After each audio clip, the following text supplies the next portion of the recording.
E aí, moçada, tudo certo? Bom, hoje eu vou trazer de novo um vídeo só examinando uma questão, porque é um tema que a gente já tratou aqui no canal, então a gente não precisa tecer muito mais comentários a respeito do tema, porque já tem vídeo aqui. Recomendo que vocês dêem uma olhada. Então, o assunto é ativo e passivo fiscal diferido. A gente já tem vídeo aí, então a gente já vai analisar especificamente a questão, beleza? Então vamos lá, uma questão do exame 2017-01, questão 13, diz o seguinte: uma sociedade empresária que apura o seu tributo sobre o lucro com base no resultado contábil reconheceu despesa com depreciação de um veículo por R$ 20.000 no período, o que repercutiu em seu balanço patrimonial da seguinte forma. Então a gente tem o custo do veículo de 200, a depreciação do período aqui de 20 e o valor líquido do bem, R$ 180.000. A autoridade fiscal dessa jurisdição, todavia, somente autoriza a dedução a título de depreciação para fins da apuração de tributos de apenas R$ 10.000 nesse mesmo período. O valor restante poderá ser deduzido em períodos futuros, à segurança da existência de débitos fiscais suficientes que permitirão o aproveitamento futuro desse crédito. Para esse caso hipotético, deve-se considerar excepcionalmente que o imposto de renda, a alíquota de 25% sem adicional, seja o único tributo incidente sobre o lucro. Considerando-se apenas as informações apresentadas e de acordo com o CPC 32, é correto afirmar que essa diferença irá gerar. Então, tem aqui as alternativas oscilam entre ativo fiscal diferido ou passivo fiscal diferido e mudam os valores. Então, bom, se você não sabe, né, assim, tem conhecimento mínimo ou zero sobre o tema, sobre o CPC 32, ainda assim você consegue responder essa questão por alguns detalhes que ela indica para a gente. Então, vejam aqui, ó. O valor restante, então, né, qual que é o cenário? A empresa tem uma depreciação contábil de R$ 20.000 nesse determinado período, mas a autoridade fazendária só deixa ela compensar, aproveitar, né, na dedução, como despesa dedutível da apuração dos tributos, R$ 10.000. Então, ou seja, eu tenho uma depreciação, uma despesa de depreciação de 20.000, né, que para fins fiscais é completamente dedutível, mas a autoridade só me deixa deduzir 10. E aqui o exercício está dizendo o seguinte, olha, esse valor restante, ou seja, essa diferença de R$ 10.000, poderá ser deduzido em períodos futuros. Ou seja, se eu vou poder deduzir isso em períodos futuros, é sinal de que eu tenho um crédito, não é verdade? Que eu tenho um direito. Então, se eu tenho um direito, isso é um ativo ou um passivo? Então, já dá para ir matando a questão por esses detalhes. Vejam aqui também, ó. Há segurança de existência de débitos fiscais suficientes que permitirão o aproveitamento futuro desse crédito. Vejam aqui, ó, desse crédito. Então, ou seja, se a empresa tem um crédito e isso aqui vai ser deduzido posteriormente, futuramente, não tem como ser um passivo fiscal diferido, não é verdade? Então a gente já vai eliminar. Porque veja, qual que é a situação que enseja um passivo fiscal diferido? A gente tem que reconhecer um passivo fiscal diferido quando a empresa vai ter que futuramente, né, fazer o pagamento de um determinado valor a título de tributos. Então, é o caso, né, aproveitando o próprio exemplo da depreciação, a gente pode contextualizar e relembrar a questão do passivo fiscal diferido. Então, vejam, a gente, né, teria uma situação de passivo fiscal diferido se fosse o seguinte, olha, se eu tenho esse determinado veículo aqui, que tem um custo de 200, e eu tenho uma depreciação, enfim, uma depreciação acumulada de 20, tem um valor contábil desse veículo de 180.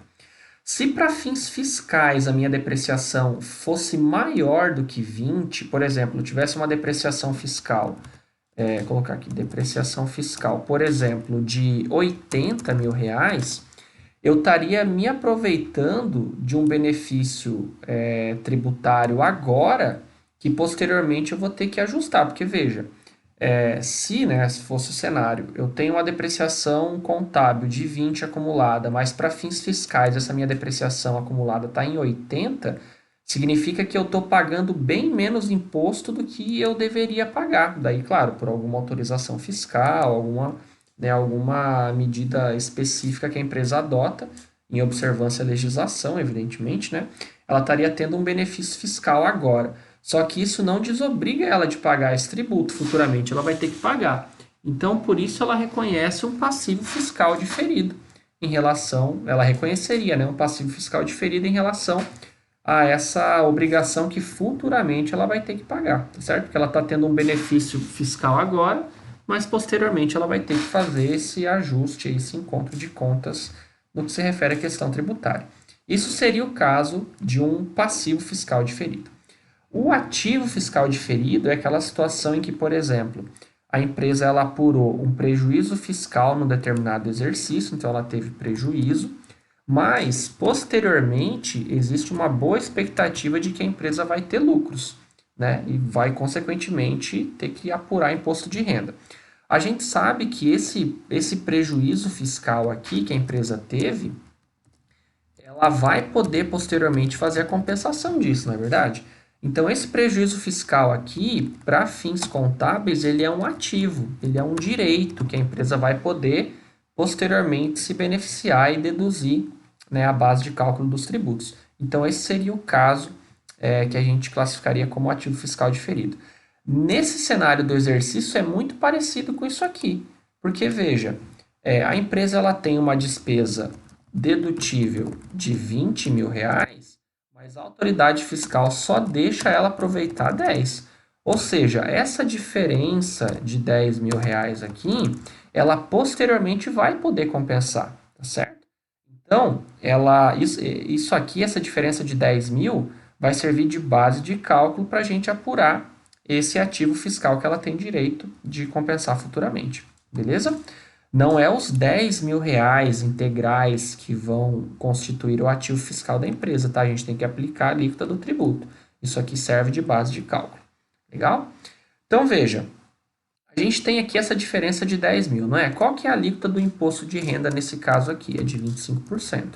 Então, qual vai ser o ativo fiscal que a empresa vai poder constituir, que vai ser o ativo fiscal diferido da companhia? 10 mil reais vezes 25%. Quanto vai dar isso?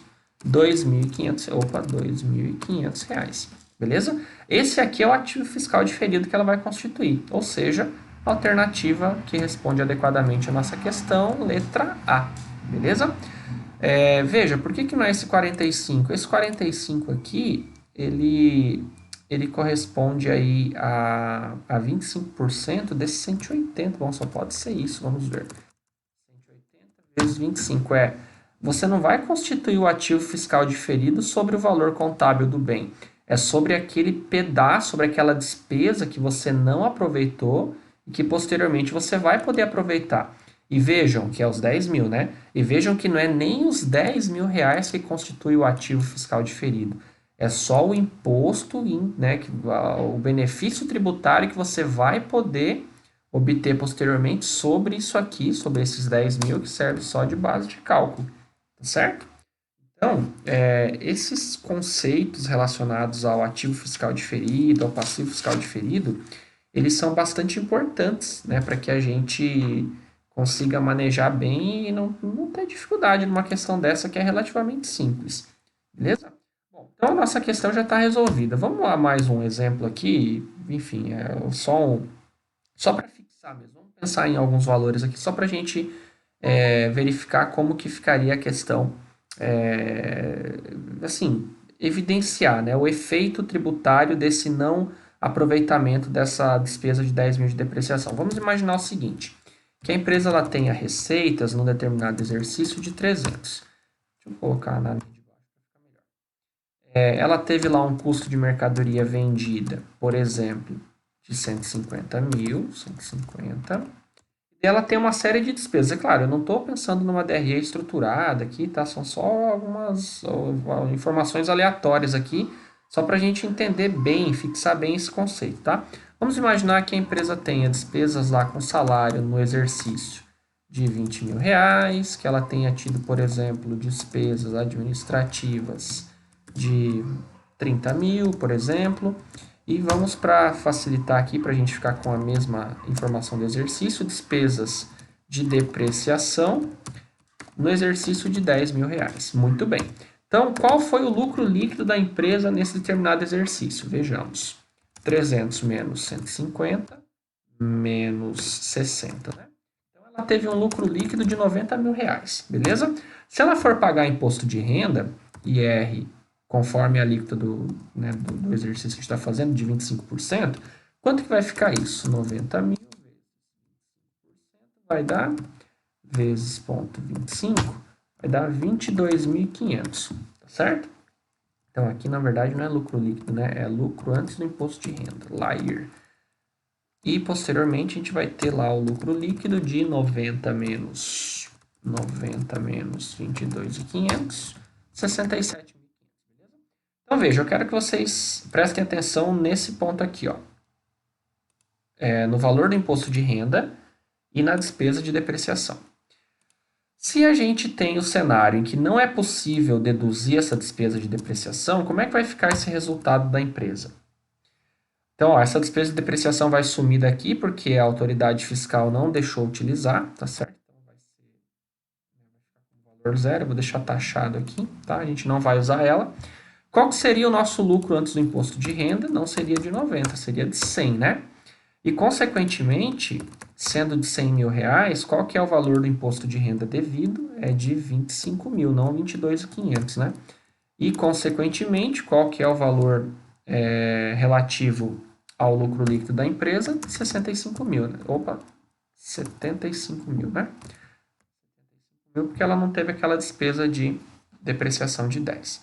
Muito bem, então veja, o ponto que eu quero chamar a atenção aqui é exatamente isso aqui, ó. Para fins da apuração, até esse lucro líquido nem precisa estar aqui porque ele né, não nos interessa, o que interessa é só o aspecto tributário. O que eu quero chamar a atenção é o seguinte, olha, quando a empresa ela se beneficia da despesa de depreciação, ela tem um tributo menor a ser recolhido, um tributo só de R$ 22.500, tá certo? Quando ela não pode, por força de alguma disposição fiscal, aproveitar o benefício da despesa de depreciação, o valor do imposto dela sobe, tá? E qual que é essa diferença aqui? Essa diferença, ela é de 2.500, ou seja, 25 mil que ela vai pagar nesse cenário sem depreciação, menos 22.500 no cenário que ela pagaria de imposto de renda com o benefício fiscal. Então, esses 2.500 aqui é o valor do tributo, né, do ativo fiscal diferido que ela vai poder se aproveitar posteriormente. Então, no próximo exercício, no exercício seguinte, caso ela apure, por exemplo, um valor de imposto de renda a pagar de 10 mil reais, ela vai poder descontar esse ativo fiscal diferido aqui, que foi constituído em decorrência da não possibilidade do aproveitamento desse crédito tributário aí que incide sobre esses 10 mil reais da depreciação. Beleza? Então aqui é só uma forma um pouco mais visual para a gente conseguir entender como que se chega, né, nesses 2.500 e o efeito dele efetivamente na apuração dos tributos. Certo?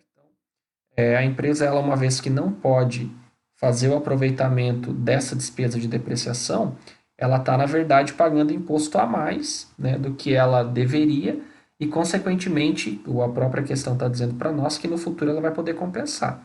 Então, isso vai ser tratado como um ativo fiscal diferido que, posteriormente, ela vai poder abater sobre eventuais outros valores de tributos que ela venha a apurar futuramente. Beleza?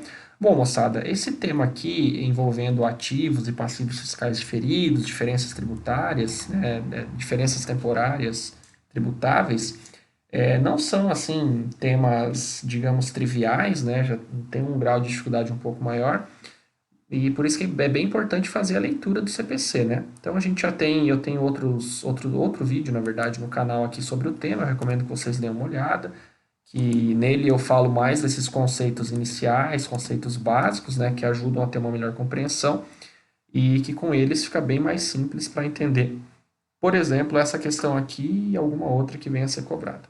Legal? Mas é um tema bastante importante, é importante praticar, é importante conhecer, para não perder uma questão dessa na prova aí, que com esse conhecimento dá para resolver com tranquilidade. Legal? Bom, então, por esse Detona CRC é isso. Caso tenha ficado alguma dúvida, deixem nos comentários. Peço que se inscrevam no canal, compartilhem com quem está estudando. E sugestões de tema, dúvidas, deixem aí nos comentários que eu atendo assim que possível. Beleza, moçada? Então é isso. Bons estudos. A gente se vê no próximo vídeo. Até mais.